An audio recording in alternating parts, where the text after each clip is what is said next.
10 से 15 लाख रुपए सिर्फ एक म्यूजिक इंस्ट्रूमेंट के लिए। क्या कोई म्यूजिक इंस्ट्रूमेंट इतना महंगा हो सकता है? और अगर हाँ, तो उस म्यूजिक इंस्ट्रूमेंट में ऐसा क्या खास है?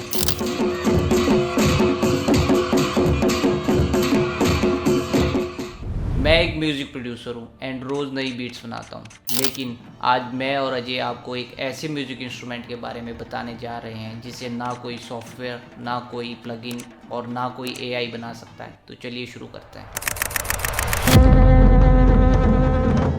हाय, I am Ajay Chauhan from Unbox Stories और आज हम बात करेंगे हिमाचल एंड उत्तराखंड के उन म्यूज़िक इंस्ट्रूमेंट्स के बारे में जिन्हें लोकल्स दावा करते हैं कि अगर सही तरह से बजाया जाए तो देवी देवताओं की असली शक्ति सामने आती है। तो कौन कौन से हैं ये इंस्ट्रूमेंट्स, कैसे बनते हैं ये इंस्ट्रूमेंट्स और कौन बजाता है इन्हें? जो अपने हमारे देवता महाराज के इंस्ट्रूमेंट्स होते हैं उनके बारे में कुछ बताइए। जय देवता महेश्वर। तो हमारे देवते के साथ वैसे तो ये ढोल नगारे 2-4 सेट है, चांदी का भी है। बाम होता है इतना बहुत बड़ा, उसको बुंडे मदद में या कोई मैन फंक्शन होगा तभी निकालते, ऐसे नहीं। बाकी जो ये ढोल वगैरह है, ये देवता जी के ढोल चांदी के भी होते हैं और पीतल के भी होते हैं। इसमें से हर नशीन जिसको हम इस तरह से बजाते हैं वो चांदी की है सारी, है ना, पीतल की भी है। जो भाना है देवते का, फिर एक होती है, क्या नाम है, हमारी साल वो भी होती है और शहनाई होती है, कई चीज़ें होती है देवते का, हर नशीन होती है। तो ये सब इंस्ट्रूमेंट, बाकी तो देवते के ढोलक वगैरह या बाज बजंतरी ये तो हर कभी निकलते, जब या शादी में जाना हो या देवता जी को बाहर निकालना हो, दौरे में ले जाना हो, कहीं भी।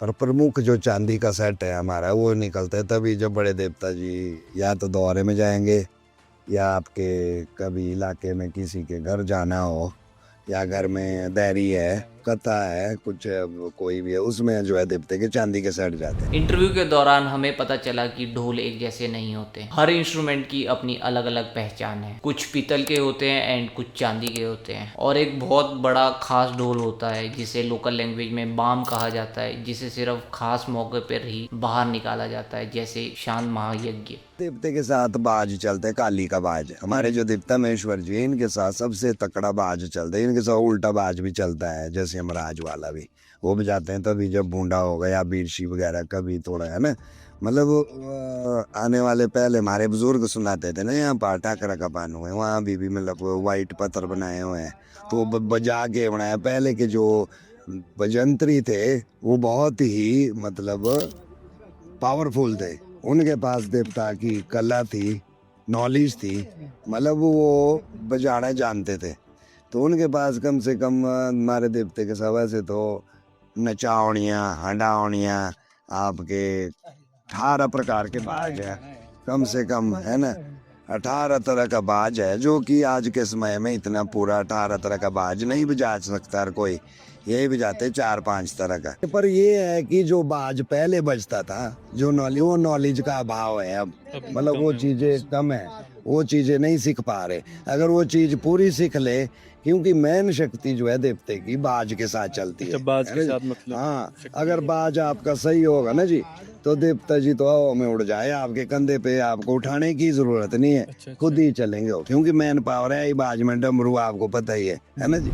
इंटरव्यू के दौरान एक बहुत ही दिलचस्प बात सामने आई। यहाँ के लोकल लोग मानते हैं कि अगर देवता का बाज सही तरीके से बजाया जाए तो उसका अलग ही महत्व होता है। ये उनकी आस्था और परंपरा का हिस्सा है। तो मतलब ऐसे चुनते कैसे बजाने वाले जो तो है हमारे कुछ ये वाले बेचारे, ये तो मजबूरी में कर रही है दड़ी के यहाँ पीछे, ये तो इनका काम भी नहीं है। तो वो यहीं पे पहले रहते थे, यहीं पे जहाँ परिसराएं ना बनी, अब यहीं उनका घर था, पुजाली गए थे।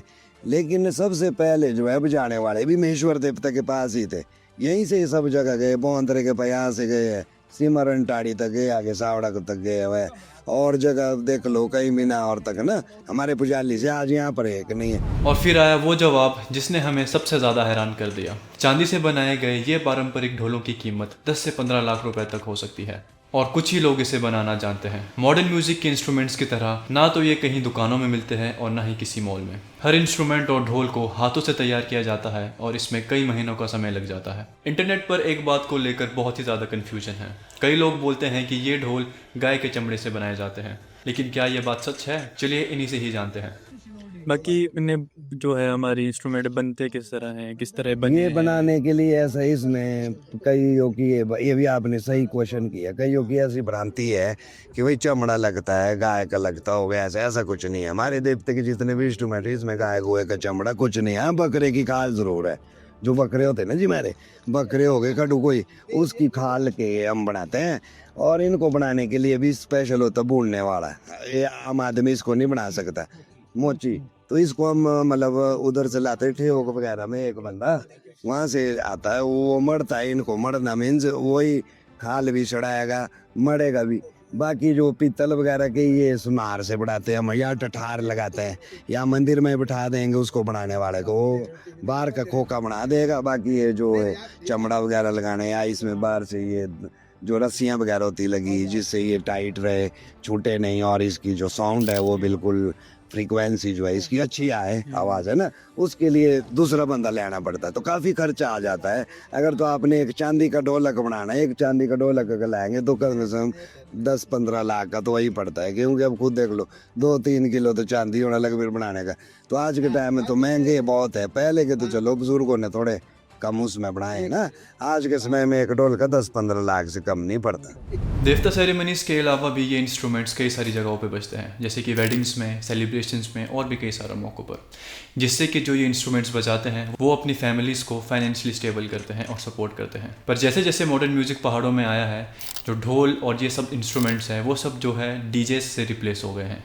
तो अब शादियों में ढोल की जगह डीजे ज़्यादा बजते हैं, जिससे कि जितना काम शायद पिछले कुछ समय में इन बजाने वालों को मिलता था, आज के समय में उतना काम नहीं मिल पा रहा। आज की वीडियो मेरे चैनल पे थोड़ी अलग सी थी। मेरे को लगा कि शायद हमें इस टॉपिक पे एक वीडियो बनानी चाहिए। Thank you so much Ajay Chauhan unbox story for helping me in this video. And अगर आपको ये वीडियो पसंद आई तो कमेंट करके ज़रूर बताएं। And Oreo beats and unbox story को ज़रूर सब्सक्राइब करें। Thank you so much.